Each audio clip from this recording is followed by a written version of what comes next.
Hello everyone, and welcome to day 23 of my advent calendar.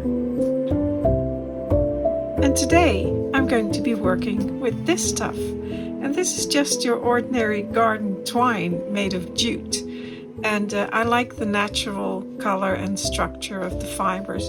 And I thought it would be really nice to use as material for a firewood basket. So that's what I'm going to make. And I've got a little design here. You can't really tell what it's going to be, but this is the base of the basket. So if you have your logs in here, then this is the side. These are two sides which come up like that. This one as well. And then there's a small handle which goes over top. And mine is going to be quite flat because I want it to slide underneath the windowsill. So, and I'm going to be weaving it using this stuff.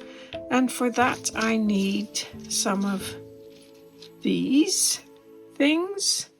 And this is florist wire. You know, that's metal wire which is coated in paper. And it's very bendy and holds its shape and perfect for making baskets.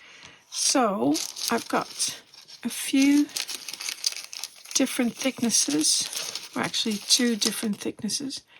Oh, they're mixed up. I'll sort them out, but there's a 24 gauge, which is the thicker ones.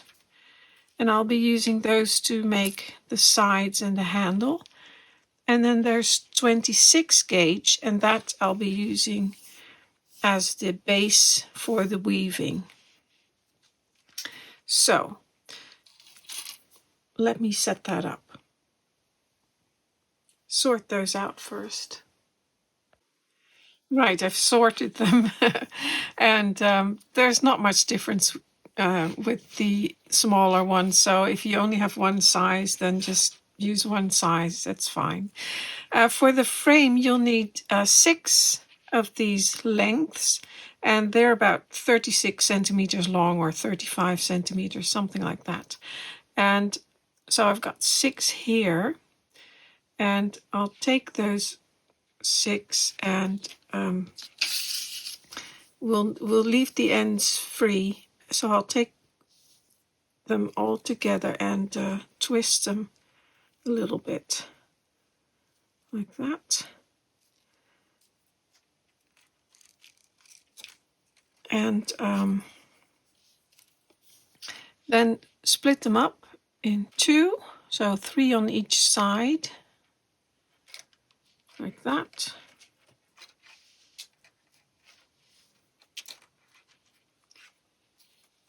And then you can just sort of shape them like that. And I've made the drawing so that I don't have to measure everything. And this is, in my case, it's 5 centimeters wide and 11 long. So it's 5 wide by 4 for one side, then 3 for the bottom, 3 by 5, and then 4 for the other side. So I'll just keep that on there and then bend those down. Or no, I should twist those too. Forgot about that. So just twist these wires together.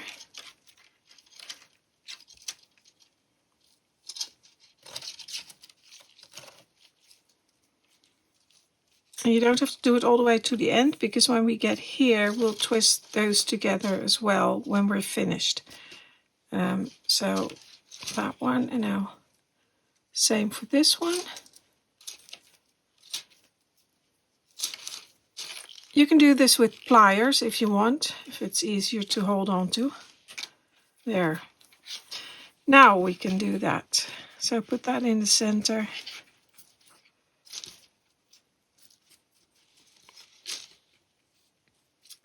And then bend them into shape.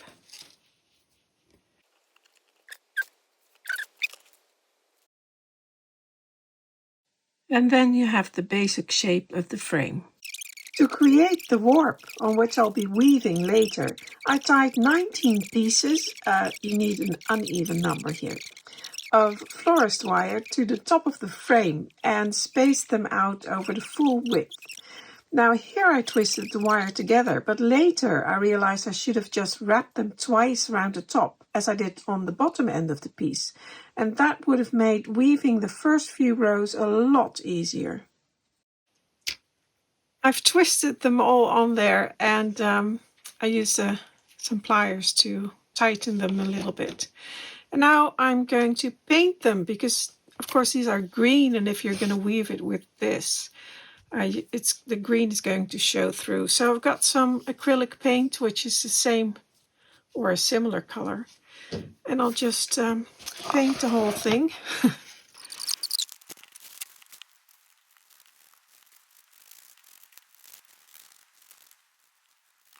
Well, that has dried, and there's still a little bit of green in there, but that's all right.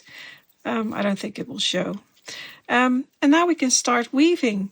Just take your twine, your jute twine, hold the end, and then it's, if you're starting on top, then the next one, the next warp thread, you go under, and then over the next one,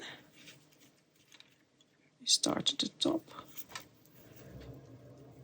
under the next one, and this is a bit fiddly, but it will get better. The further down you go, the better it will get, or the easier it will become. And you have to pay attention to what you're doing. So if you're under, over, make sure you don't miss one.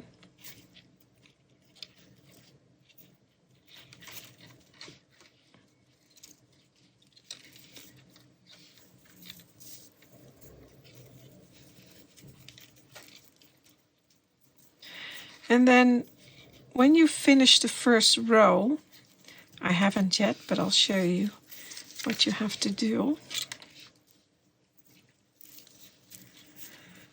Let's pretend I finished this whole row. Then this end, which is where you started, I want to make sure that disappears. So I just take that end and pull that back and weave that in under the first row. So it goes under, then over, under. So it's the opposite of the first one. Over,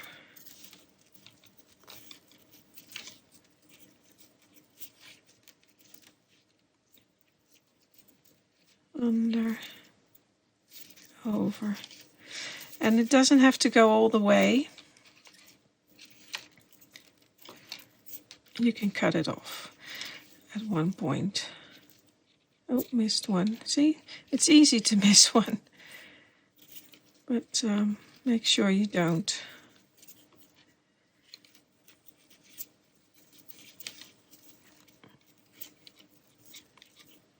If you've done a few, then you can cut it off and secure it with a little bit of, secure it in place with a little bit of tacky glue. Tiny bit, so that it won't go anywhere.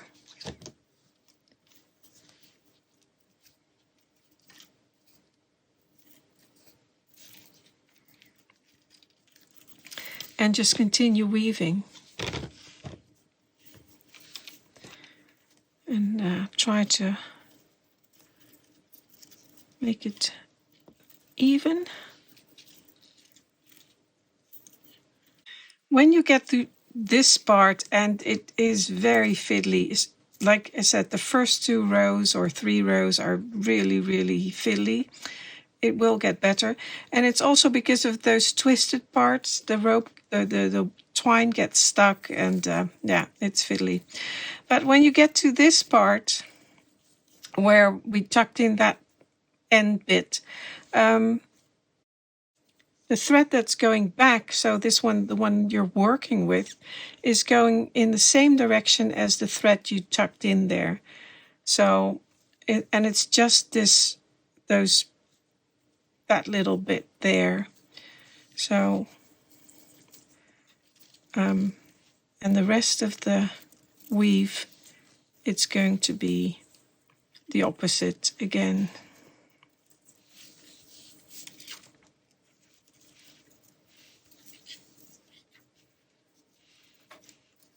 There. So that's the first 2 rows, and it will, like I said, it will get better, and you have to try and get the thread pushed to the top, and it will start looking better as well. Eventually the weave will look quite nice. And now I can just start weaving from the top right to the bottom.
I'm halfway there, and now I have to start a new length of thread. And it did end up right in the middle. Lucky me.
that is done. I've decided to make it a little bit shorter because then it will fit on under my window seat much better. And now I have to fold this the same way I did it here, down here. And I'm just going to leave a little bit of room because I still have to tie these warp threads to the top. So just fold that over.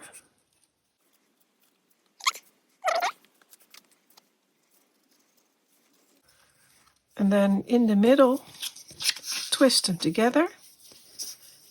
Same as at the bottom.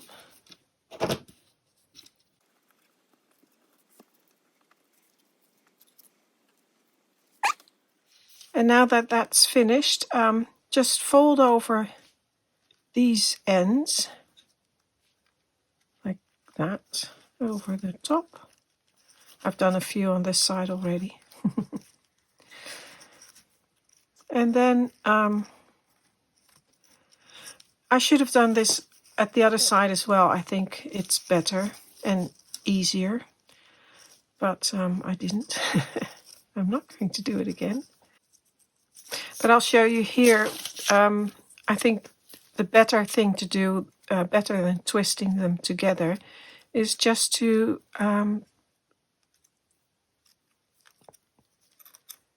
twist it around the top. And you only need to do this one, you go round once. And again, it's a little bit fiddly because these are metal wires, but try to space them out evenly. So that one has to go to the right a little bit. Move that one over. And then cut them off. And it will make it much easier to do the weaving as well. As you can see here, that was tricky. And that was because these wires were twisted together. So, yeah. Don't do as I do. Well, do as I do now. Just twist them onto the top.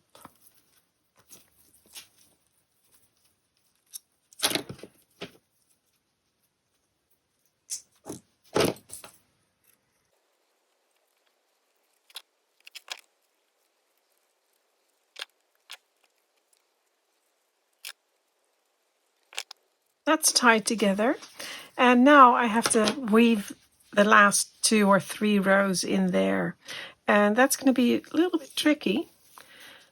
Just trying to push that through those those slots. But I'll just use a large needle and sew it in there more or less. Now it's still weaving, but I'll use a needle.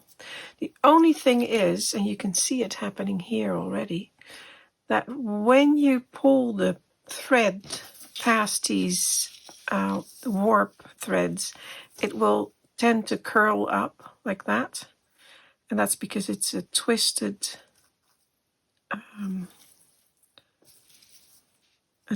rope, basically. And I'll show you what will happen. So you'll have to keep untwisting it. Up in here. And I'll do one at a time because it's hard to, because the warp is a little bit stiff, of course, as it's metal. See? There. So this is a little bit fiddly.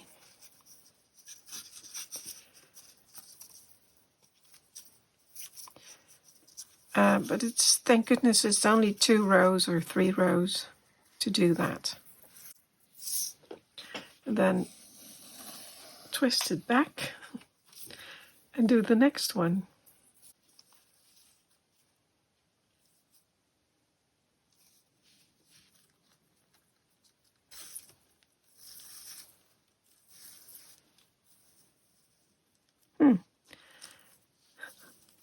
that one isn't bad. There, that's finished. And now I'm going, I came out here at the end, and now I'm going to go around the top again with my needle because it's just a lot easier.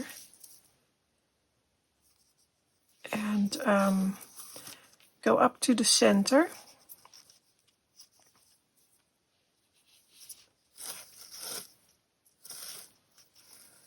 And I'm going to make the handle next.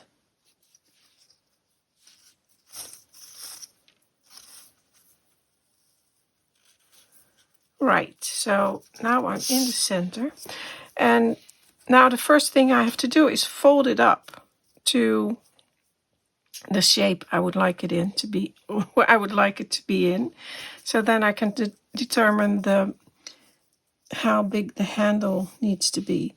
So I've made it a little bit smaller than the drawing, but I can still see where I have to push up the side. This is approximately the shape I would like. So the handle in my case has to be flat. And it would be nice if I could make a curved handle like that, but that's not possible because it won't fit.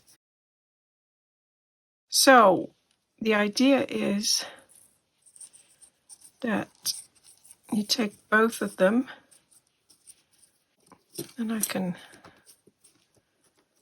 cut them off.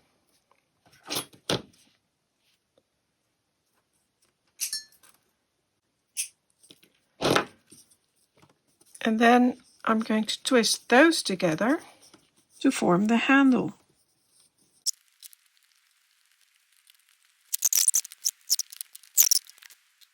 Now I'm going to twist the rope around here, and the glue is still a little bit wet, so it should stick and stay in place.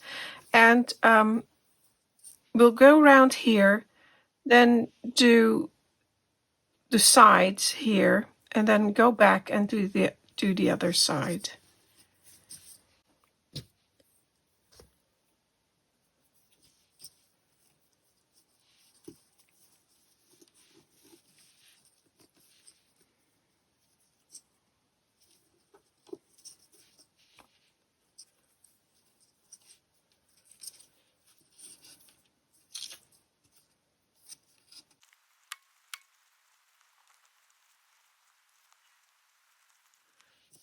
To finish off this side, just take your thread, the end of your thread, and hold that against the back. And use your needle and start at the corner. And just sew around it.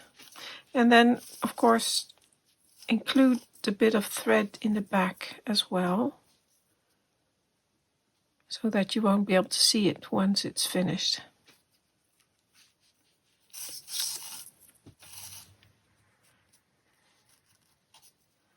And again, it will twist. You'll have to untwist it a little bit.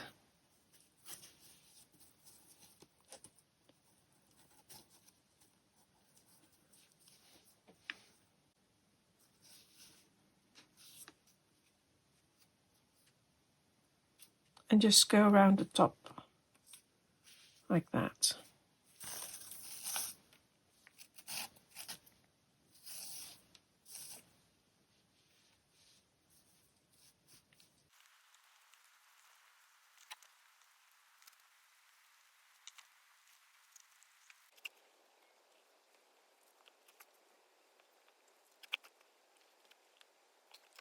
Then I'll cut this off here, and I'll hide that later when I go back to this side. Now we'll do the same thing on the other side. Take your piece of the end of your thread, hold it, and start going around the top.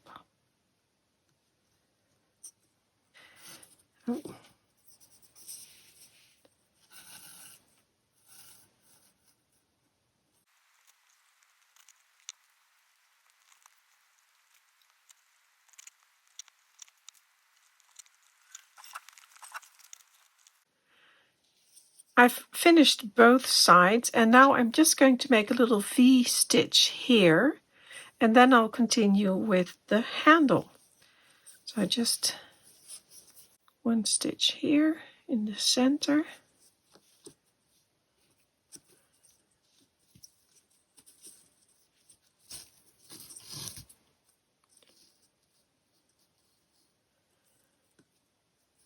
And this one as well.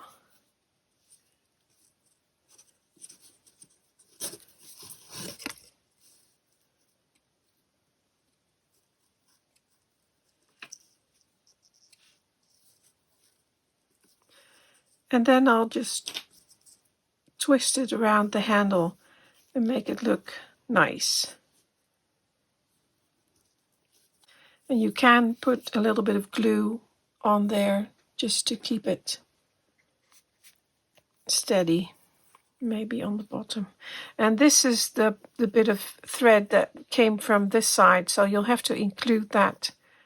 Wrap your twine around that as well, so that it's hidden.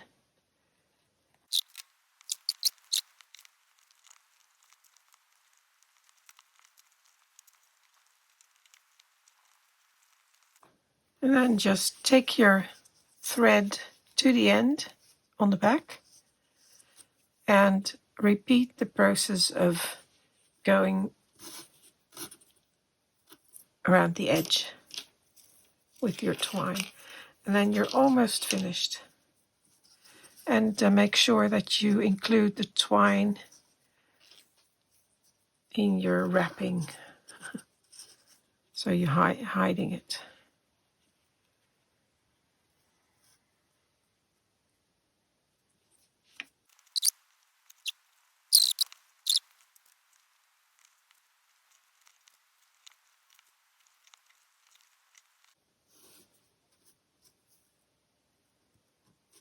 And then when you get to the last stitch, that's the one that you put in the center. And again, I'll be making a V shape. And I'll do 2 of those.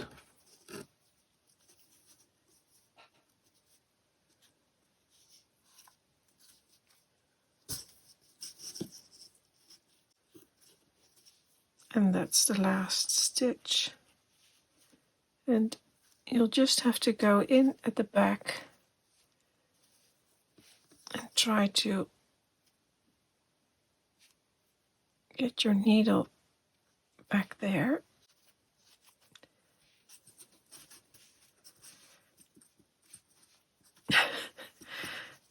This is so tough. There.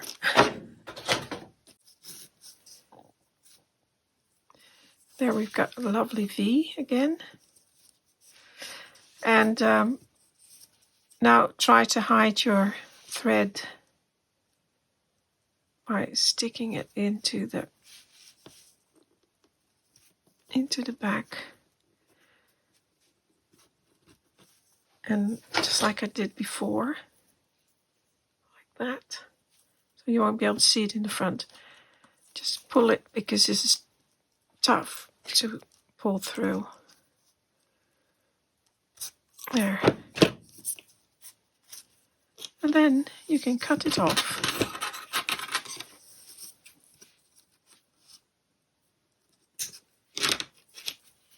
And it's finished.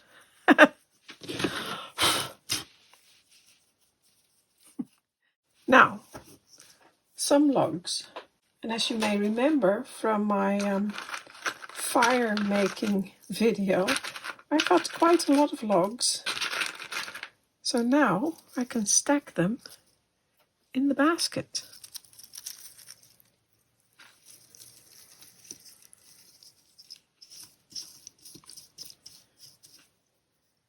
Now there's one more thing I wanted to do, and I'll turn off my light for that. Because I've got a string of LED lights here, and I thought it would be nice, because I've seen that on a photo somewhere. They put LED lights in a string of Christmas lights inside the firewood basket or the log basket. And I really like that, so I wanted to do that. Now I think these LED lights are far too bright, so I've painted them. Oh, this one isn't even dry yet. And I do that often for my fires. I paint the bulbs, or sometimes even for candle flame lights, I paint the bulbs so that the light is not that bright. Here I've used red. I think it looks too much like a fire, so then it looks like there's a fire in the log basket. So here the last two I've just used white paint, and as you can see the light is much softer than the next one, and I think it will look nice. Now the only thing is I don't need that many lights, there's far too many, so I'm going to cut half of it off, and it should still be working fine. So I'll just turn it off. Let me turn the light back on. I've taken the batteries out. I don't know if that's really necessary because of the low voltage, but I did it anyway. And I'll just cut them off. And it should, in principle, be fine. We'll see. Cut that in half. Don't need that half. Now you should cover that end with a little bit of glue. I'll just use tape for now.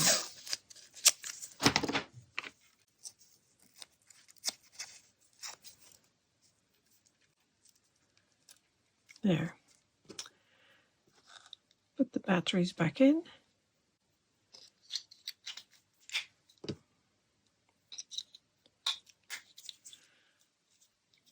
Ta-da! Still working. So let's put those back in. Or no, I'm going to paint them. So let's paint these. Now I'd also like to show you this type of LED strip lighting, which you can also cut off. And I think you can cut off most LED strip lighting. I'm not entirely sure though. Some of them actually have little scissors on them to show you where you can make the cut. And at this one you can just cut after each light and nothing happens. But sometimes it has to do with the wiring, the way they're wired. Sometimes if you just cut them anywhere, a whole section will stop working. But that's a whole different area, and I will do a video on that some other time. But these are cheap, and you can experiment a little bit with them. So, yeah. But I'm going to use the fairy lights, which I have now finished painting. And the paint has dried. And I've also... where I cut them off, and that's different with this strip lighting, but here, as there are two metal wires on the end, you don't want them to cross and short your fairy lights. So I've separated them, then put some glue on them, and now they cannot touch each other. So they'll be fine. There, and they're working, and they're a little bit softer. I've painted them all with some white paint. And now I can put those in there. Just sort of crumple them up. I might even make it shorter yet. Still might be too bright. Well, we'll see how I do that. But that's the idea. I have to hide that wire in the back. I like that.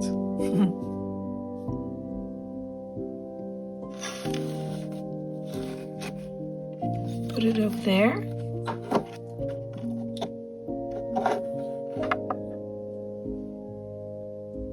I'll have to hide that.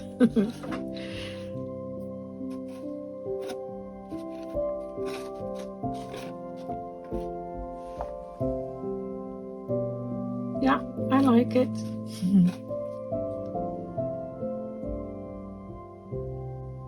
Until next time.